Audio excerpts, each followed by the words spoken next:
Hello and welcome to Let's Talk HR with Dr. Deneen. We are so excited today because this is the very first episode, and thank you so much for joining. This is a talk show about HR, all things HR. And our topic for discussion today is the human resources professional value. What value or how valuable are we to the profession? What value do we bring to organizations daily? And what strides are we making to increase our HR professional value?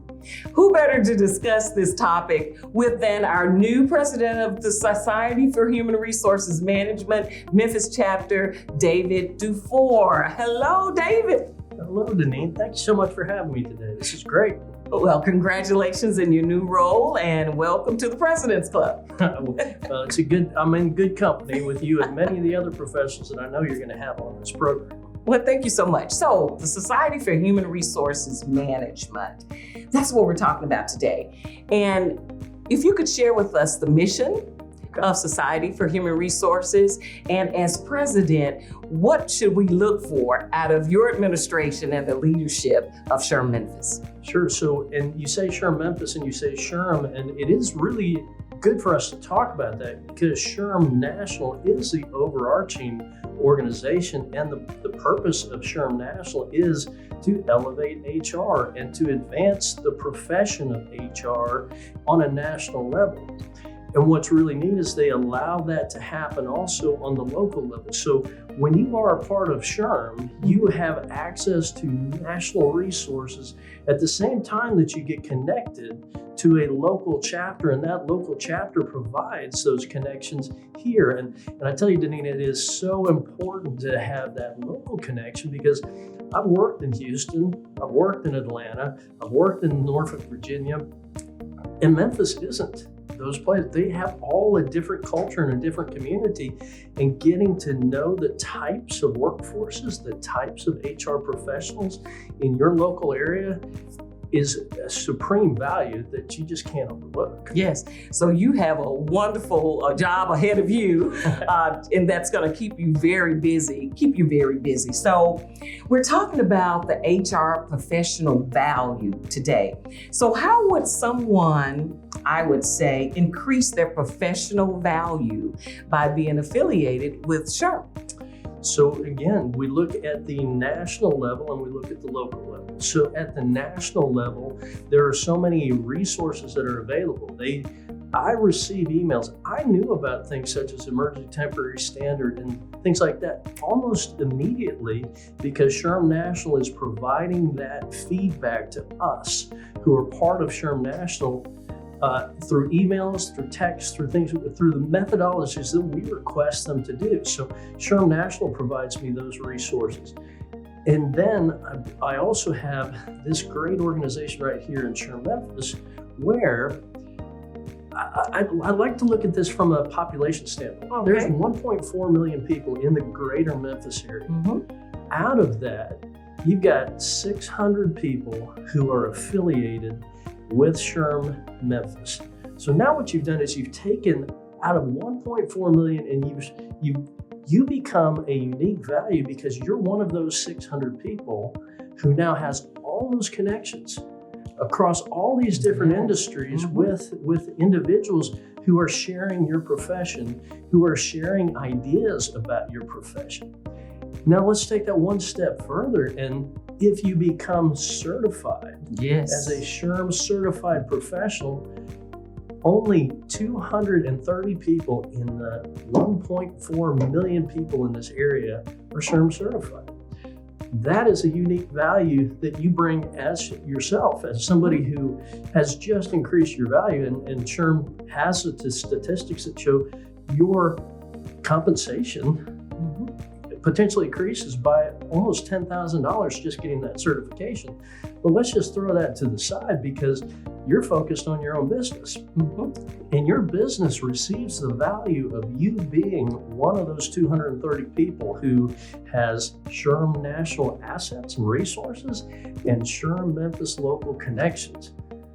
It blows me away when you think about that unique value that you can bring for yourself and you can bring for your organization. That should sell itself right there. It should. And it's so surprising that it's just 200 or so of the professionals connected to Sherm. So I know every organization now, you have some type of human resources function or relation in your organization. And just think, if everybody could come together and everybody could talk their craft and everybody become educated in the things of HR, how much of an impact you would have for your organization. Exactly. And that's what we've seen with the people who we have associated with in this, is that those connections provide so much information.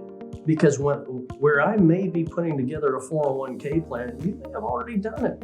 And I now have somebody that I can reach out to and help me through that type of thing that I didn't have before, because I'd have to be searching for it. But you've got it right here. You're so right. And as an HR professional, we have to have support. We have to have documentation of why we're doing the things that we do.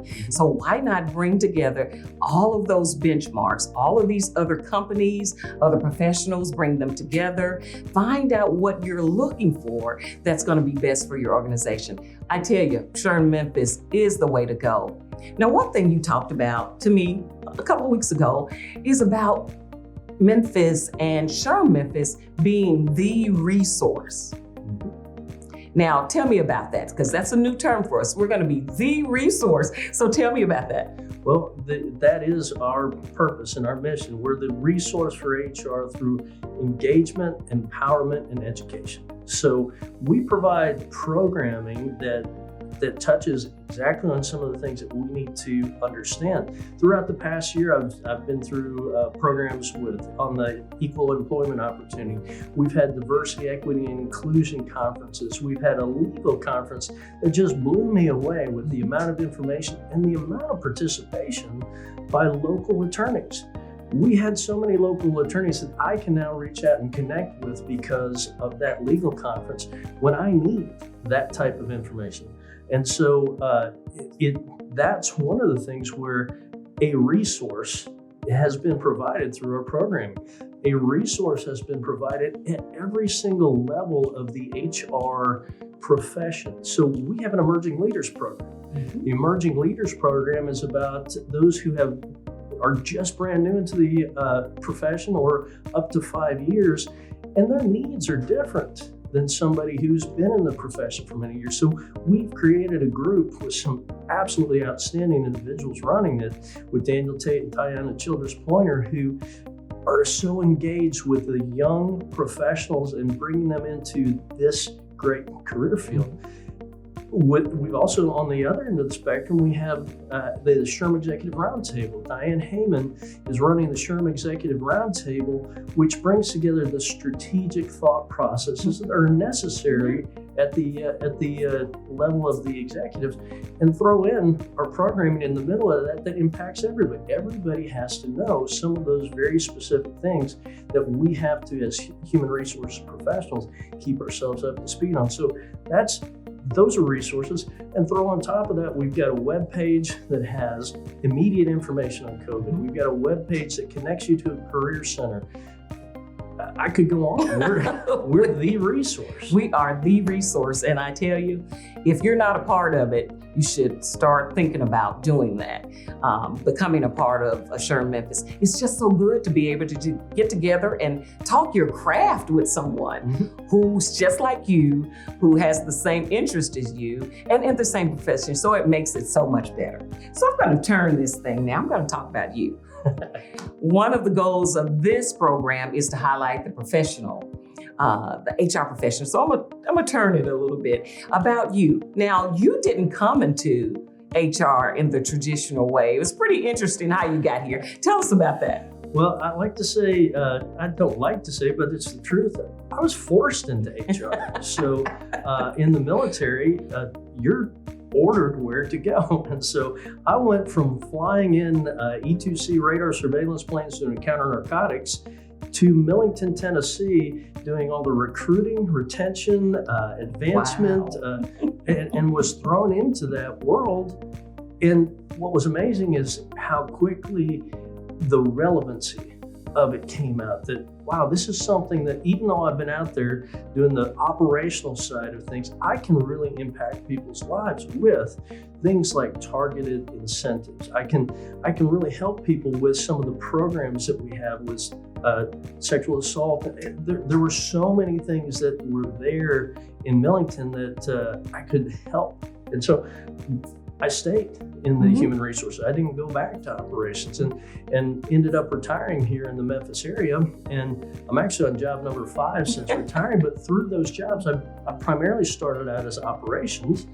And then in one case, I was the vice president of operations when we had a significant downsizing, and our senior vice president of human resources went away, and I was forced into human resources. So really just 8 years ago, Nanine, was when I laid my hands on my first 401k plan. When I had my first look at benefits plans, because in the military it's pretty different, but this was I had to create plans and work with vendors and work with other human resources professionals to learn that craft very quickly, and once again see the positive impact of being able to get a medical plan and a dental plan and a vision plan that was attractive to our team, and to have a 401k plan that had the right investments in it for them to make money. Those were positive impacts that we could have, and I saw that, and I loved the field, and so I've stayed in the field again. Okay. Even though I didn't start in it. You didn't start in it. Yeah. Well, sometimes it happens that way. You start one way, but you're destined to be there. Right. I believe HR professionals are destined to do this type of work. And I think what's such a positive message about mine is whether you're forced into it or whether you choose it, it's a great profession. And so take whichever route, but get here. It's fun.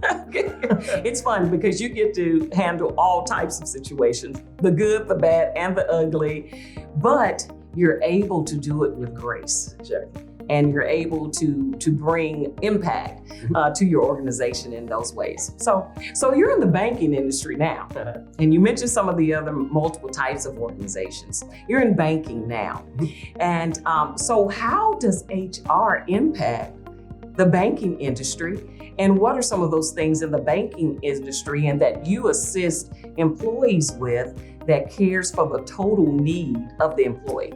Well, I would say that almost every industry has similar things, but banking, especially, you want to have financial literacy. And financial literacy is one of the things that I'm really passionate about, because I have tellers who work with hundreds of thousands of dollars every day, but if they don't understand how to take care of their personal finances, then they're not focused on that. So financial literacy in any workplace is a very important topic, because you can't think about your work if you're worried about what's happening at home. Absolutely. And so I really love taking and helping people understand some of the things that we work with every day. We work with payroll. And so we have to understand taxes. Nobody likes to talk about taxes. However, if I can help you understand your tax brackets, your standard deduction, if I can help you understand that, I can help you to be better able to take care of your family. And flip that right around in the banking industry. If I'm doing a great job of that at home, and I have a customer that I see may need some help, I can give them a little bit of advice. So there are things like that where we can impact our team, and our team can impact our our customers. And in the banking industry, it's right there. We can make it happen. So I really love this industry. It's fun. Oh, great. And the way you're able to marry the two and be able to talk to your employees about taxes. I mean, where do you learn that? Where do you learn it? It's not usually in HR, but if you have an HR professional who is doing those type things, making sure that the wholeness and the wellness of the employee is met, then we are in great hands with professionals like you. We're in great hands. We're in great It's hands. fun. I like doing it. It Yeah. helps people. So It helps people. All right, so we got a lot of challenges in HR today. Mhm. Whether to mandate vaccines or not mandate vaccines. We got the great resignation going on. We have the new ruling from OSHA that just came out, right? Which one of the resources came from Sherm to your phone. Got to be a member to get it. But what do you think the biggest challenge HR is facing today? that's a great question because it is across industries, it's different. Here in the Memphis area, we have tons of logistics. And right now, hiring truckers and warehouse workers is extremely hard. And there's a challenge where warehousing industries are pulling from each other and hiring for just 25 cents more. That's a challenge for them right now. We also have a lot of information technology in this area. Well, right now, information technology has a capability to work from home. So how do I get the people into work that are part of my team that I need to have when someone's offering them a remote work from somewhere else? So there's challenges across every organization. So to say that there's one biggest is hard. What I like to do is flip it from the challenge to what can we do no matter where we are? And what I think the best impact we can have is to have positive relevancy. Okay, tell me about that. Well, That's new. Let's talk about it. Positive relevancy. And it comes back to what I was telling you about taxes and things like that, where we can go into our team and have our team see us as a positive value. We all know the stories and we've all felt it too. When we've walked in the room, when HR walks in the room, unfortunately, the first thing you hear is, well, who's getting fired today? and that's absolutely. If you come in with a blue suit, you know you're in trouble, right? If I've got my black notepad, they think they're getting fired. So I've tried to create an environment where they look at me from a positive perspective when I walk in. So it takes, for me, it's a lot of communication. So I let them know. If I'm coming, you're going to know I'm coming. I send out a communication that says, I'm coming, and here's what I'm bringing you. I'm actually bringing you your ESOP statement, or I'm bringing you your 401k statement, or I'm bringing you some new investments, or I'm bringing you some information, your W-2. So I'm handing them something so that I can have that positive face-to-face interaction with team members, and therefore create a different type of relevancy. You're not looking at me as that far away human resources person. I'm somebody that you know. I'm somebody that you've interacted with. I'm somebody that gave you something that was valuable to you. So when we talk about adding value, we can add value in so many ways, and we can be positively relevant by showing some of the things that we have and our skill set. We understand payroll, we understand benefits. Nobody likes to talk about taxes. Nobody likes to talk about insurance. Right. However, those things are so important. I've had many conversations with very young individuals that we've hired who are able to stay on their parents' insurance up until they're 26 years old. And I've had the conversations with them about, yes, I understand that you want to take responsibility for your own insurance. However, do you understand that you're now taking on another deductible? And if your parents still have children at home, you're not affecting them at all. They still have the same deductible. So what you have to do is take our plan back to your parents, compare your plans together, see if it makes sense for you to stay on their plan and maybe even pay them a little bit for their plan, and therefore create mutual benefit in your family. Rather than taking on an entirely new deductible for yourself just because you think it's the right, it seems like it's the responsible thing to do, but from a financial literacy standpoint, it may be much more costly for you to do that. Absolutely. And so we change the atmosphere. We change the atmosphere. HR professionals, we change the atmosphere, and it's about collaboration. We are the collaborative entity in the organizations today.